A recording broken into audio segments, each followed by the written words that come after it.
አንድ ሺህ እንኪና 9,000 ለኪሴ ይሁና ከማለት በስተቀር ወቢቶሚ በጣም ተቀይሜዋለሁ። ማን እንደሆንሽ ታውቂያለሽ ብሎ የኔን ኮንተንት ይሄ ጆን የሚባለው ልጅ ባለፈው እንግዲህ ንቃትሊና ገለለገና አሸነፍኩኝ ብሎ ያዞ ይልቀቁኝ እያለ ነው። አሁን ደግሞ ማን ያዘዋልን ስሚኝማ ወይዬ አለሜ አፍቅሬሽ የቀኑብኝን አግብቼሽ አሰበርኳቸው። ወይ ደስ አይልም በጣም።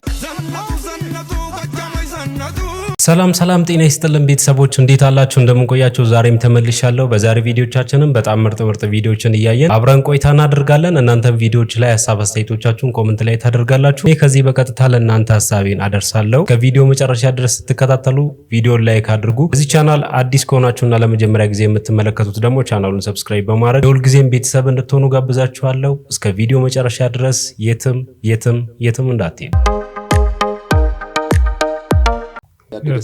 በአህያ ምናምን ነው ድንግልናቸው በአህያ አረ ሰውዬ በጣም አበደ። እኔ አህያን እንትን ብያቃለሁ ማለት ለምን እንወሻሻለን? አህያ እንደውም የሆነች ፍየል ጓደኛ ያዝልኝ ብሎኝ እንደዚህ ይዤለ እኔ ምነው ቆይ ድሮ ማለት ነው የሰው ልጅ ከእንስሳን የመጣው የሚባለው ነገር አላምንም ነበር። አሁን ግን እንዳምን እየገፋፋኝ ነው ማለት ነው። ቆይ ማፈር የሚባል ነገር ጠፋ እዚህ ሀገር ላይ? ስነ ስርዓት የሚዲያ ስነ ስርዓት የሚባል ነገር ጠፋ እንዴ? ቆይ ሰው እኮ ፖድካስት የሚያየው ሊማር ወይም ደግሞ ሊዝናና እኮ ነው። ወቸው ጉድ። በጣም ብዙ ትልልቅ ፖድካስት ያላቸው ሰዎች፣ ጥሩ ነገር የሚሰሩ ሰዎች አሉ። ግን እንደዚህ አይነት ልቅ ሰው ደግሞ እየጋበዝክ ማለት ነው ጅላሉ የምትባለው ሰውዬ ለመመስገን ነው ለመወደስ ነው ወይስ ደግሞ ምን ለመባል ነው? ቆይ እንዴ ይሄ እኮ በነገራችን ላይ በህግ የሚያስጠይቅ ነገር እኮ ነው ያደረገው። ከእንስሳ ጋር ሴክስ አድርግ ያለው ማለት አያስከብርም እኮ ያሳፍራል እንጂ ማለት ነው። ከዚህ በፊት ብዙ ነገሮች ይሰራሉ፣ አሪፍ ነገሮች ይመቹኝ ነበረ። አሁን ግን እያወራ ያለው ነገር ግን በጣም የሚያስነውር ማለት ነው። ሰው ልጅ ለምንድነው እንደ እንስሳ የሚያስበው? ዊርድ ነው እኮ እንዲያስበል እኮ ነው የሚያደርገው ማለት ነው። የሚዲያ ስነ ስርዓት የሚባል ነገር የለም። ቆይ እዚህ ሀገር ላይ ማንም ያባከና የሚላችሁ የለም። እንደፈለገ እየመጣችሁ ባፋችሁ ትጸዳዳላችሁ፣ የፈለጋችሁትን ትላላችሁ፣ ትውልድ ትበክላላችሁ፣ ትመርዛላችሁ። ከዛስ ምንድነው የምታገኙበት? እንዴ አረ እያሰባችሁ በግራችሁ ነው ወይስ በኩላሊታችሁ ነው የምታስቡት? አረ ተው ለነገ እንበል ስናወራ ስማ ኢፍራታ እኮ የራቁት ቪዲዮ ተለቀቀባል። አይገርምም? ማን ያላየዋል? እኔማ ጓደኛዋ በመባሌ በጣም ነው ያፈኩት። ደግሞ እኮ በደንብ በሚታየው እኮ እኔማ ከዚህ በኋላ ከሷ ጋር መታየት ራሱ አልፈልግም። ኧረ መጥቶልሽ በቃ ዝም በይ። ግን የዚህ ማሽቃበጥ አልበዛም? ምን አግኝቶ ነው? ቆይ አሽቃባጭ ጓደኝነት። እንዴት ናችሁ? እኛማ ደህና ነን። ምን ሆነናል? ከነቅሌት ከኛ ጋር ብቻ ለምን እንደሆነ ይመጣሽ ካታፍሪም እንዴ? ና እንሂድ። ከፈለክ አንተ አብራት እንደመጣ አብረን መሆን ትችላለሽ። ትሰሚኛለሽ? አንቺም ሴት ነሽ አይደል? ይሄ ነገር የተፈጠረው አንቺ ላይ ቢሆንስ? እቺ ልጅ ጸባዩን ታውቂያለሽ አይደል? እንደዚህ አይነት ሰው ናት። በአጋጣሚ ይሄ ነገር ሀፕን አደረገ። ደግሞ ጓደኛሞች አይደለም? ስንት ጊዜ ነው አብረን ያሳለፍነው? ቢሆንና ቢፈጠር እንኳን ከጎኗ ቆመን ልናጽናናት ነው እንጂ የሚገባው ጀርባችንን ልንሰጣት ነው የሚገባው። በጣም ትገርሚያለሽ። እሺ ኧረ እባክህ አንተ ከጎን አቁም። እሺ ደፋ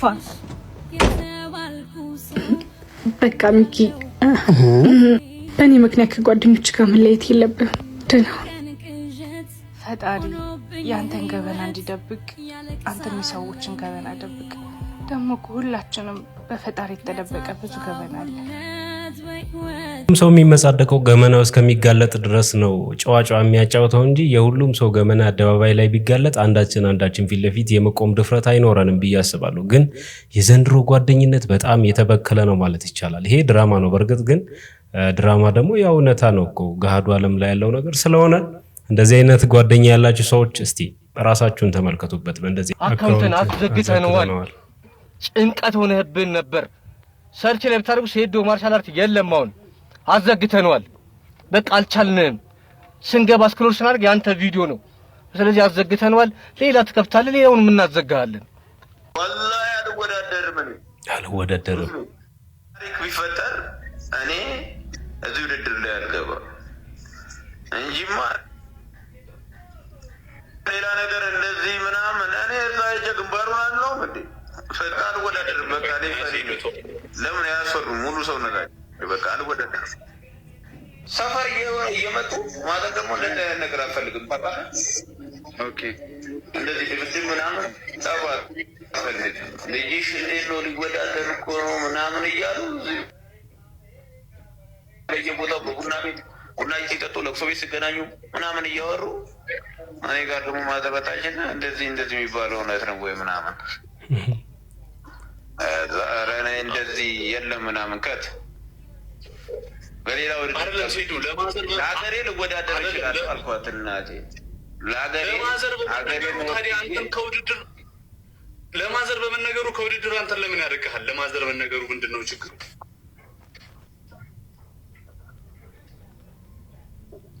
በቃ እኔ አልፈልግም። ገብቶሃል? በቃ እነዚህ ጋር አልገባም። በቃ እሷም አልፈለገችም። ገባ? በቃ እናቶች ደግሞ ይታያቸዋል። በቃ የሆነ ነገር ይታያቸዋል። ልጅ እና ስትሆን የሆነ የሚታያት ነገር አለ። በቃ እነዚህ በቃ አይሆንም ብለኛለች። እናቴ ደግሞ አይሆንም ካለች እኔ ምንም ነገር አይሆንም እሰጣለሁ ማለት ነው።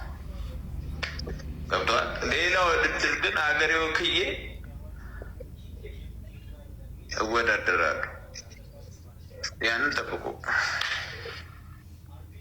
አሁን አይደለም አሁን አካውንቱ የሚመለስበት ነገር ይመቻቻል ብለሃል። ኢንሻአላህ እንግዲህ ከነፉአድም ጋር ካወራ ሜቢ አሁን አካውንቱም ቢመለስ ወይ ተረጋግተህ አሁን ዛሬ ወይ ስሜታዊ ምናምን በስሜታዊነት ሜቢ አስበው ከሆነ ወይ ተረጋግተህ ሌላ ጊዜ ወይ ሀሳብህን የመጨረሻ አንድ አካውንቱም ተመልሷል። ሴዱ ማርሻል ተዘግቶበት ነበረ። ነገር ግን አልወዳደርም እናቴ ታይቷታል። እንግዲህ አትወዳደር ኢንቦክስ ብላኛለች። በነገራችን ላይ ሴዱ ማርሻል ያነሳው ሀሳብ በጣም ተገቢና ትክክለኛ ነገር ነው።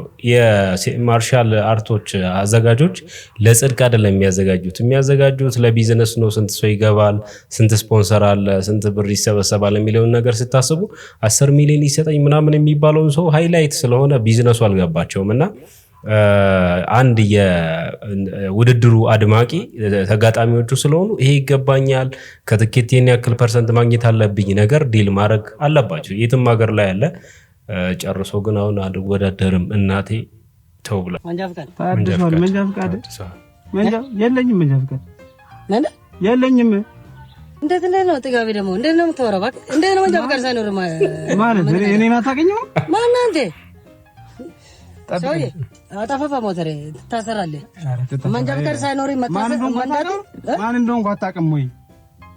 ምን እያልክ ነው ሰውዬ? እኔ እኮ ህግ እያስከበርኩ ነው። ማንም ብትሆን እኔ አይመለከተኝም። እንደሌላ መሽለጠለጥ ምናምን መስሎ ጠብቀኝ ትንሽ እሺ፣ ጠብቀኝ። ኧረ መፈንዳቴ ይኸውልህ፣ ማንንም ማጥራት ትችላለህ። ቁጭ ባለ እናንተ የምትለው ሰውዬ መኪናውን አጥፋና ዞር በል እንጂ ማን ነው የምትለው? አሁን የተለያየንበት ቦታ ነው። እንዴት ነው ማረግ ይባል? ማን ነው የምትለው? የፈለከው ሰው ማጥራት ትችላለህ። ህግ ነው ማስከብረው። መንጃ ፍቃድ ሳይኖር እያናደ መኪናውም ትታሰራለህ፣ አንተም ነው የምትታሰረው። እስቲ ደግሞ ጠርተህ የምታመጣውና ምን አይነም ማንንም ማጥራት ትችላለህ። ለምን እንትን አይመጣም? እንመልም አሁን መኪናውን ዘግተህ ትወርዳለህ። አትወርድም? ምንድነው? ምን ተፈጠረ? ምን ችግር አለ? ምንድነው? ነው ጠራ? አዎ፣ ምንድነው? ማለት ምርጥ ጓደኛዬ ነው። አዎ፣ ያጠፋው ነገር ጓደኛዬ ነው። እና ታዲያ ምን ተባስ ነው የምትለው? በቃ ጓደኛ ነሽ። ምን ይምጣ? እሱም መንጃ ፍቃድ የለውም። ብቻዬን ለምን ታሰራለህ? እሱንም ያዘው። ስሚኝማ ወይዬ አለም አፍቅሬሽ የቀኑብኝ አግብቼሽ አሳበርኳቸው። ወይ ትሳይ ነው። ኧረ እናትና ልጅ በሆኑ እሱቅሻለሽ እኔ እናት ወሰይ ነው ማረግሽ። እኔም አባሽ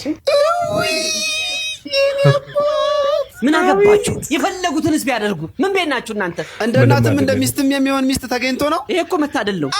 አዎ አግብቶ አሳብዷቸዋል። ገና አስወልዶ ያከስላቸዋል። በርታ ወንድሜ።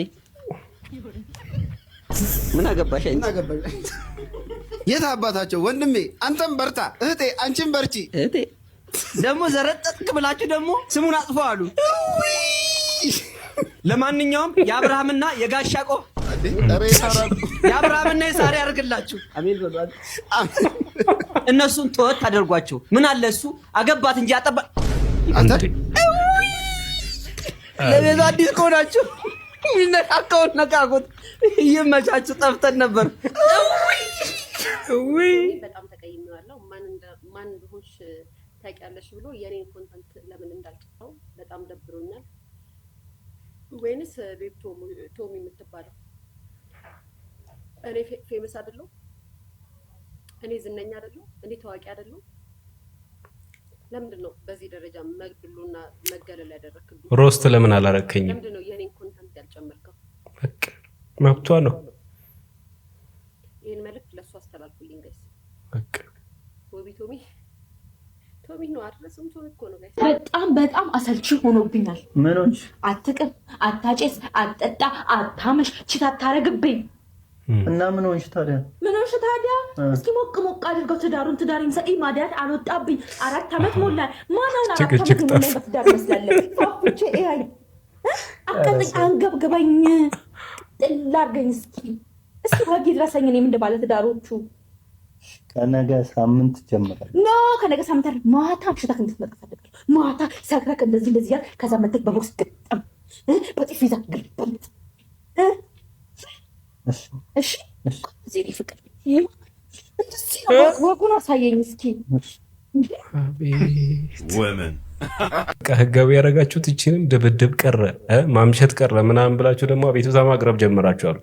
ሌላኛው በጣም አሳዛኝ ጉዳይ አንዲት ሯጭ እንግዲህ ልምምድ ላይ ያለች ህይወቷን ማጣቷ ተሰምቷል። በጣም ያሳዝናል ነው ለመናገር። እስቲ መረጃውን ኢትዮጵያዊቷ አትሌት ልምምድ ላይ በገጠማት ድንገተኛ ህመም ህይወቷ አለፈ። ባለትዳርና የሁለት ልጆች እናት አትሌት ይበርጋል መለሰ ዛሬ ማለዳ ማለትም ግንቦት 4 ልምምዷን እየሰራች ባለችበት ወቅት ህመም ተሰምቷት ለህክምና በሄደችበት ሆስፒታል በሞት እንደተለየች የሀገር ውስጥ ሚዲያዎች በአሁኑ ሰዓት በስፋት እየዘገቡትም ይገኛሉ። የ36 ዓመቷ ይበርጋል የፓሪስ ግማሽ ማራቶን 2 ጊዜ፣ ሊዝበን ግማሽ ማራቶን 1 ጊዜ እንዲሁም ደግሞ የሻንጋይ ውስተን ማራቶን በበላይነት ማጠናቀቋም የሚታወስ ነው። በ2015 የመላ አፍሪካ ጨዋታዎች በግማሽ ማራቶን ለኢትዮጵያ የናስ ሜዳሊያ ማስገኘቷም የሚታወስ ነው። በዚህ አጋጣሚ ለቤተሰቦቿ እንዲሁም ደግሞ ለዘመድ አዝማዶቿ በሙሉ እግዚአብሔር ፈጽሞ መጽናናትን ይስጥልኝ ማለትም እፈልጋለሁ። ሰላም ቤተሰቦች እንዴት ናችሁ? ዛሬ ፊት ለፊታችሁ የቆምኩት ስለ ወንድማችን አንዱዓለም እስተመች ነፂ ለነገራችሁ ነው። ወንድማችን የኔ የጠፋው የኔ ሄደው ከሚዲያ ጠፍቶብናል እያላችሁ ነበር። ዛሬ እንግዲህ ወንድማችን ይከሰታል ማለት ነው። የኢቢኤስ የቤተሰብ ጨዋታን ዛሬ 2 ሰዓት ተኩል ላይ ይመራል። በዛኑኑ ሰዓት ኮድ ይወስዳል። ስለዚህ ወንድማችንን አጠገቡ ቆማችሁ ምረጡት፣ ኮድ ይወስዳል። ስለዚህ ወንድማችን ከምስራቅ ወለጋ ከወርቅ አገር ከአንጮቴ የወጣ ያለው ስለዚህ ወንድማችንን ምረጡት። ዛሬ 2 ሰዓት ተኩል ላይ ተገኙ። ኢቢኤስ የቤተሰብ ጨዋታን ተመልከቱትና ወንድማችንን ምረጡት። ወንድማችን ከወጣ ብዙ ነገር ከሱ ጋር ተከትሎ የሚወጣ ነገር አለ። ለሀገራችንም እድገት ጥሩ ነው የሚሆነው። ስለዚህ 2 ሰዓት ተኩል ላይ መቅረት የለባችሁ። ኢቢኤስ የቤተሰብ ጨዋታን ዛሬ አብረን ነው የምናየው። እኔ የቤተሰብ ጨዋታ ላይ በጣም ተመችቶኛል። ልጅ በጣም ይችላል። የእውነት ለመናገር ምንም ልምድ ሳይኖረው በዚህ ልክ ማቅረቡ መደነቅ አለበት። ትናንትና ምሽት እንግዲህ ኢቢኤስ ላይ የቤተሰብ ጨዋታን መርቷል። ይችላል፣ የእውነት ይችላል። ለእኔ ተመችቶኛል በጣም። ጆኒ የሚባለው ልጅ ባለፈው እንግዲህ ንቃተ ህሊና ገለለገና አሸነፍኩኝ ብሎ ያዞ ይልቀቁኝ እያለ ነው። አሁን ደግሞ ማን ያዘዋልን ከመሰለ እንግዲህ ከምሁር ሰው ጋር ካልተፋለምኩኝ እያለ የወራ ነውና እስቲ የሚለው እንስማና ሐሳብ እንሰጣለን። ማን ያዘዋል how he would handle himself ኤጁኬሽናል በሆነ ዲቤት ውስጥ ቢሳተፍ because በጣም ብዙ ነገር እንደሚያቀርቡ ነው ራሱ ዲስፕሌይ የሚያደርገው። በጣም ብዙ ሚስኢንፎርሜሽን ፕላትፎርም ላይ ስፕሬድ እንዲያደርግ ይፈቅዳል።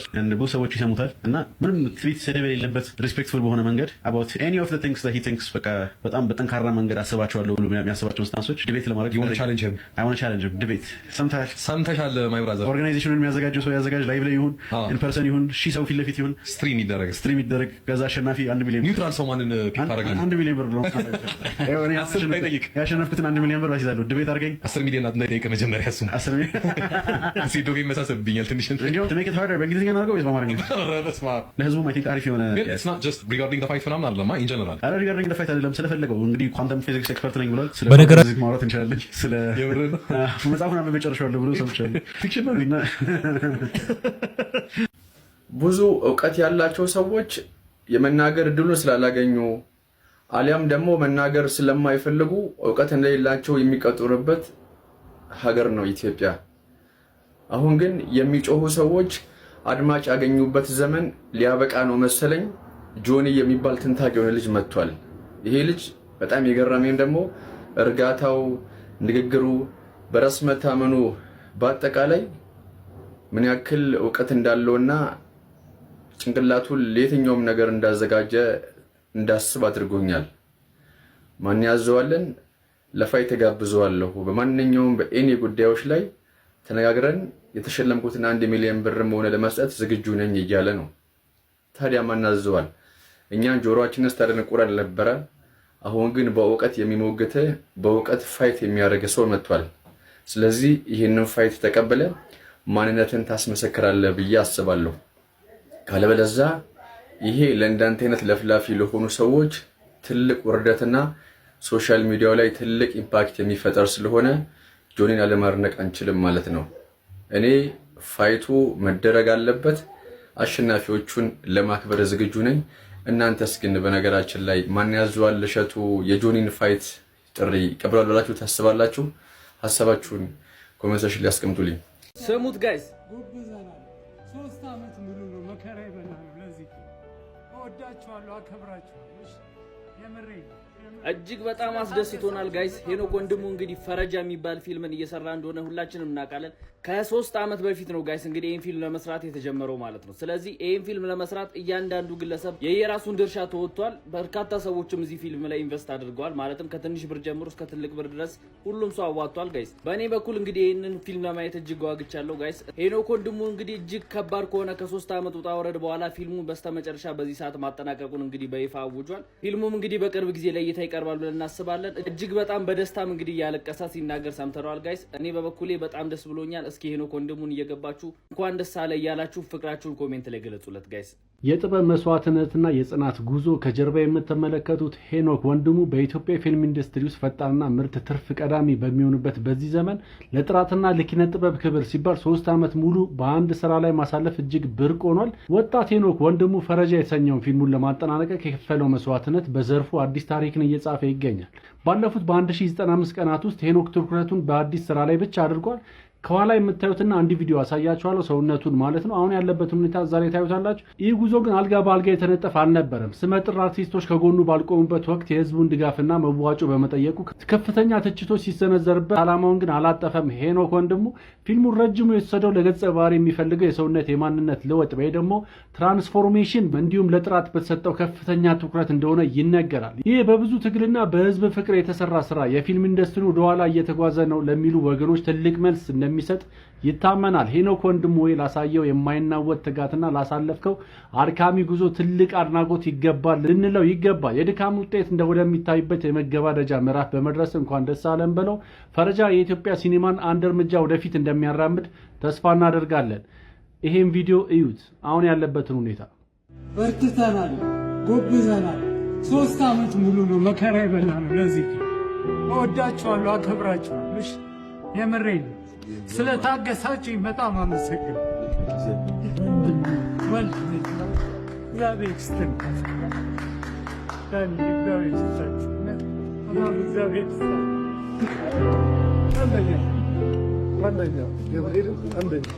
ይገባዋል ነው። ቪዲዮን ከወደዳችሁ ሼር ለወዳጆቻችሁ፣ የፕላስ ምልክቱን መንካት አትርሱ። ኮፒ ሊንክ እያደረጋችሁ ቻው። ላይ በኢትዮጵያ ፊልም ታሪክ ጤዛ የሚለው ፊልም ያያችሁት ሰዎች እስካሁን ድረስ በጣም ምርጡ ፊልም የሚባለው ጤዛ ነው። ባለሰዓት እሱ ነው ምርጥ ብዬ የማስበው። ብዙ ፊልሞች አሉ፣ ለኔ በጣም ምርጥ እሱ ነው። ነገር ግን ይሄ ፊልም ከነበረበት ሰውነት በዚህ ደረጃ እስከሚወርድ እስከሚቀንስ ድረስ ለ3 ዓመታት ዋጋ የተከፈለበት ነው። ሙን ካየም በኋላ ለታሪክ የተሰራ ፊልም ሊባል ይችላል። እንግዲህ ምናልባት አይም ሹር እኔ ከረጅም ጊዜ በኋላ ፊልም ገብቼ ለማየት የጓጓሁት ፈረጃ የተሰኘው ፊልም እንግዲህ እኔ እጠብቃለሁ በጣም በጉጉት። ስሞችን የሚያገባቸውን ሰዎች ባህሪያት ነው ዛሬ ልነግራችሁ የመጣሁት። ዛሬ የምንሰራው በረከት የሚያገባትን ሴት ባህሪ ነው የምንዘረዝረው ማለት ነው። በጣም ቅልቅል ያለች ሴትዮ ነው የሚያገባው። በዛ ላይ ነገረኛ ነች። በቃ ከሁሉም ጋር ነው የምትፋየተው። በጣም ባለሙያ ነች። ከብዙ ሰው ጋር ታጋጫለች። እንዳልኳችሁ ነገረኛ ስለሆነች ከብዙ ሰው ጋር ነው የምታቆራርጠው። እንደሱ ዝምተኝነት አይደለም። በጣም አደገኛ የሱ ተቃራኒ የሆነች ሚስት ነው የሚያገባው። አባወራ የሆነች ሚስት ነው የሚያገባው። እና ብር በጣም የምትወደ ሴት ነው የሚያገባው። ለብር ጉዳይ ቀልድ አታውቅም። በጣም ገብጋባ ነች ነው የምላችሁ። በቃ ወንድ ነው የሚያገቡት ማለት ነው። ለበረከቶች ሼር አድርጉላቸው። እንዲሰራላችሁ የምትፈልጉ ሰዎች ደግሞ ፎሎ እያደረጋችሁ ኮሜንት ላይ ጻፉ። ምን ያክል እውነት ነው? በደስታ እንዲኖሩ የነገው ልጆችሽ እባክሽ ምረጪ አስበሽ ከልብሽ፣ ለማንም እንዳሰጪ ለማንም። ቤተሰቦች የዛሬ ቪዲዮቻችን እነዚህን ይመስላሉ። እንግዲህ በቪዲዮዎች እንደተዝናናችሁ እንደተማማራችሁበት ተስፋ አድርጋለሁ። ቀጣይ በምርጥና በተሻለ ቪዲዮ አገኛችኋለሁ። ላይክ ካላረጋችሁ ላይክ አድርጉ። ቀጣይ እንገናኛለን። ይመቻችሁ።